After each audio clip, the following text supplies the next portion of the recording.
May noon ko pa naman una. May noon ng una. Aray.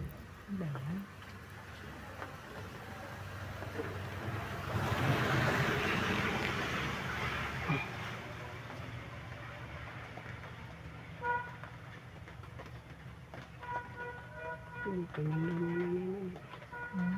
Tagbutang na isang nilay na ng silang.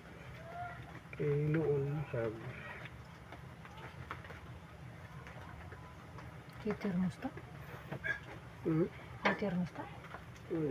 Paano yan? Bakit yan? Sa taas, termostat. Ha? Sa taas.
Ilang araw naman.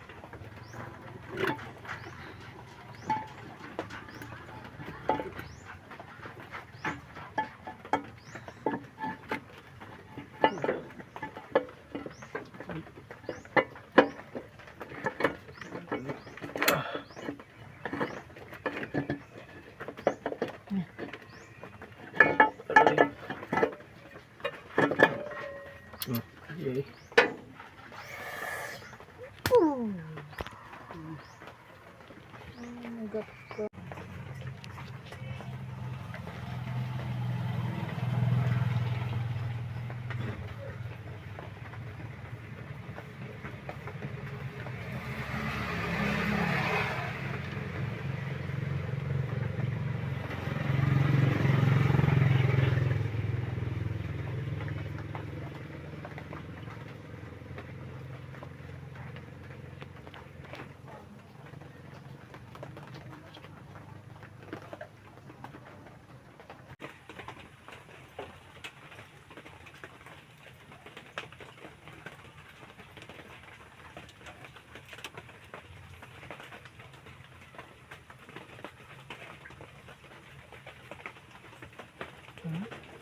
Ng dry washer. Dry washer dapat. Washer.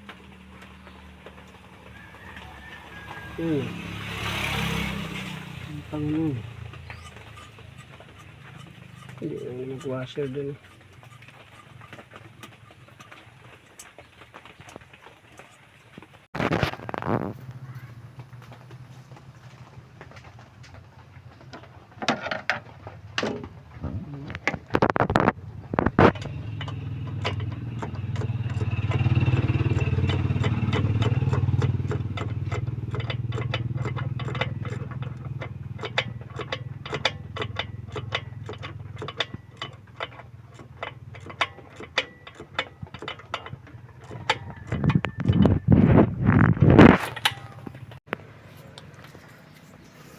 guys, good morning. So welcome back to my YouTube channel. This is Otoboy Son. So mayroon pa rin tayong ginagawa dito sa shop. Ayan, mayroon doon, at mayroong mga motor. Ayan. So ang issue nito guys ay walang kuryenteng lumalabas sa distributor niya. So check natin yung ito. Check natin kung may continuity ito at saka yung distributor niya kung mayroong continuity rin. So pinandar natin to kahapon, ayaw talaga umandar. So ating check yung electrical issue niya. So bagong top overhaul to. So ang gagawin natin ay titingnan natin kung bakit walang kuryenteng lumalabas. So bakit walang kuryenteng lumalabas, yun yung check natin. Okay naman ang battery. So yun ating alamin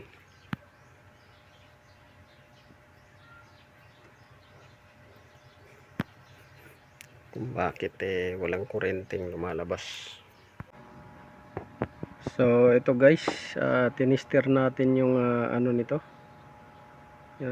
contact. So ito siya, wala namang putol to. Pag tinister mo dito, ganyan, tinister mo, may contact siya dito sa loob, pati itong contact niya sa rotor. So mayroon naman siya. Ang problema niya ay yung kable high tension ang walang contact. So tinis natin yung continuity. Yan, test natin. Yan,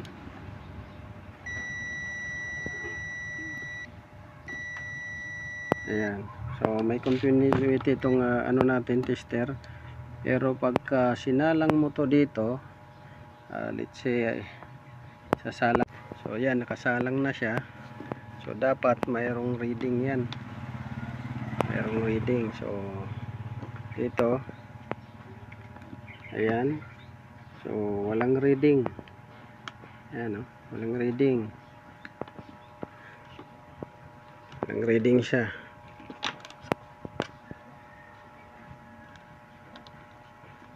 Yan, lipat natin dito, wala rin reading. Dito number 4, wala rin reading. Dito sa number 2, walang reading. So itong high tension cable ay sunog na, burn na, wala na siyang reading. Hindi na nagkaka-reading guys. So ito papalitan natin to. Ito yung primary natin na papalitan bago natin babaklasin yung distributor. So yun guys, atin munang bibilhan ng high tension cable. At bago natin kakalasin to, bibili muna tayo ng high tension cable. Kasi yun yung primary nating chinik. Itong mga spark plug naman ay mga bago yan, mga bagong spark plug yan. So high tension cable muna yung ano natin, dahil walang continuity. Pagka umandar na to, titingnan natin kung magpiperform ng maayos yung spark plug at saka yung distributor. So doon tayo mag focus kung andar na siya. Kung palyado, check natin yung spark plug kung nagsusunog ng maayos or hindi. Tapos dito naman titingnan natin kung may short siya na nagbabasa doon sa ano niya, distributor. So yan yung anuhin natin muna gagawin, dahil ang problema natin ngayon ay kuryente ang ano problema. So i-charge natin muna yung battery habang bibili tayo. So kung nakaranas kayo ng ganon, andar na mamatay, check nyo high tension cable, baka born na yung connection niya kahit bago yung spark plug. So bago kayo mag-jump dito sa distributor. So hello guys, good morning, welcome back to my YouTube channel. This is Otoboy Son. So may gagawin tayo ngayon, bibihisan natin to ng bagong mga clearings. Yan. So picture natin yung ano niya, itsura ng before saka after. Yan.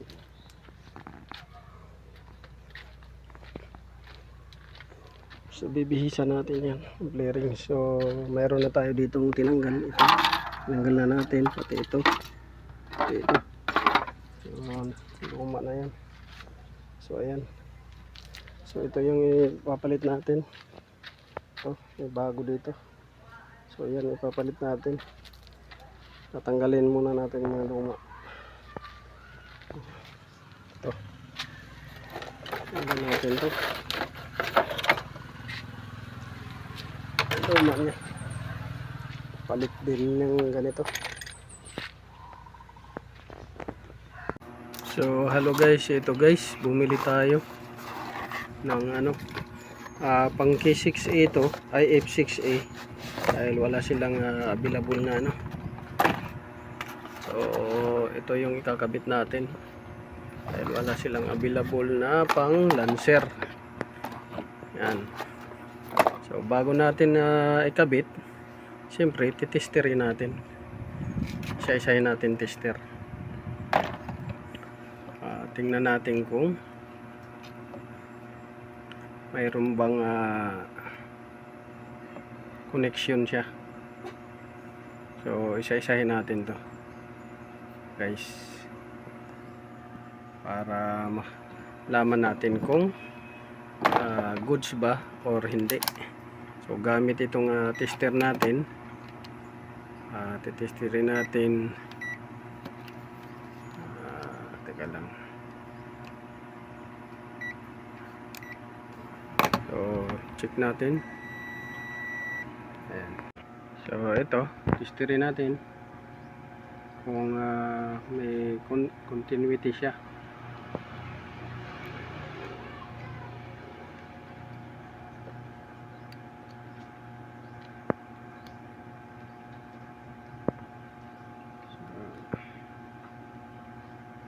Ito.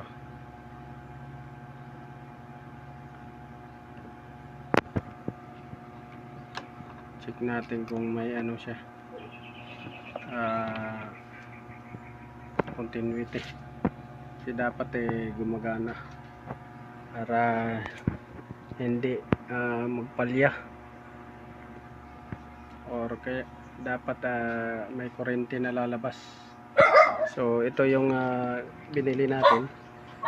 Hopefully kumana yan.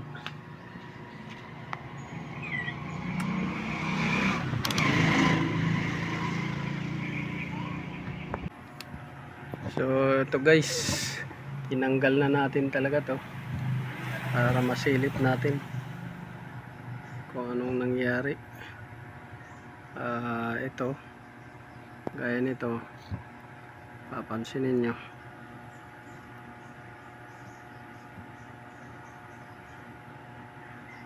Yan.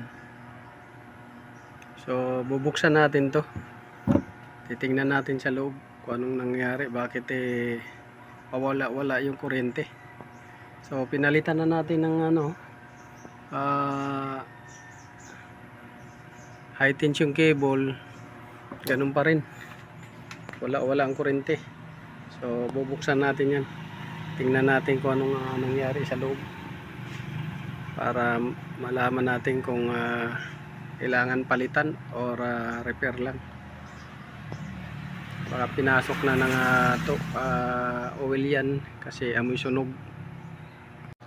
So ayan guys, nabuksan na natin. So yan, positive, basa ng langis. Ayan o, basa ng langis. Ayan. So ito yung cover nya. Ayan o, basa langis, basa ng langis. So positive. tatanggalin pa rin natin yan, kaya titingnan natin kung sira na yung oil seal. So ayan, hugutin natin yan. Basa guys, ayan oh, positive, pumasok yung langis. So yan yung dahilan ng short circuit. Nawawala yung contact nya, nawawala yung ano nya, kuryente, wala dahil dito. So tatanggalin natin yan. So ayan guys, so basa sa loob, pati ito basa. Ayan, tulo yung oil. So basa siya, nangangamoy, amoy sunog. So yan yung ano, ayan o, to. So pag ganyan no, magdikit yan, wala na.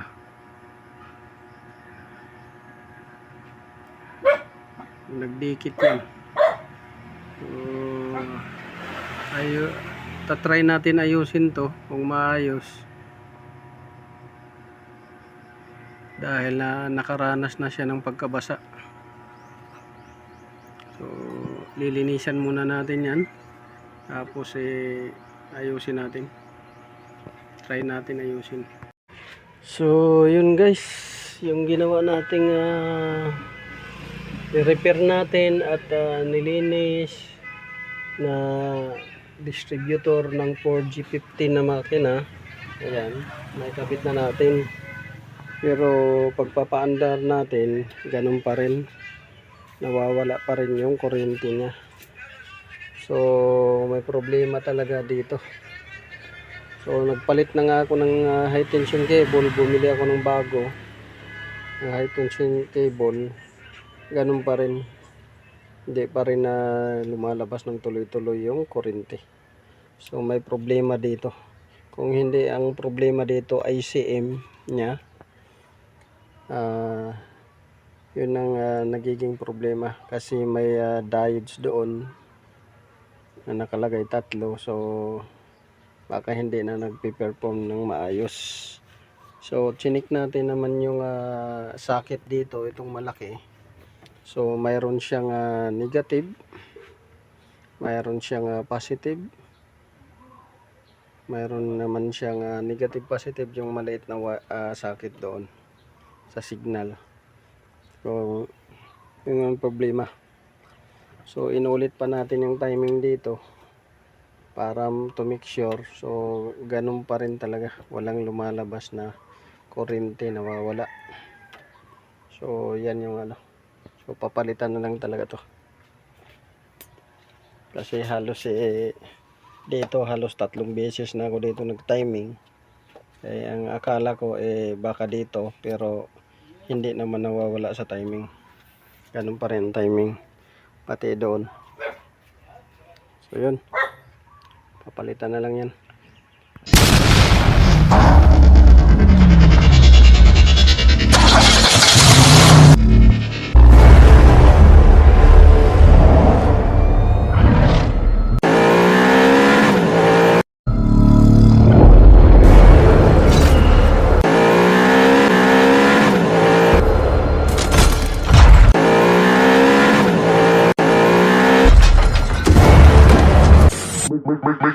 Make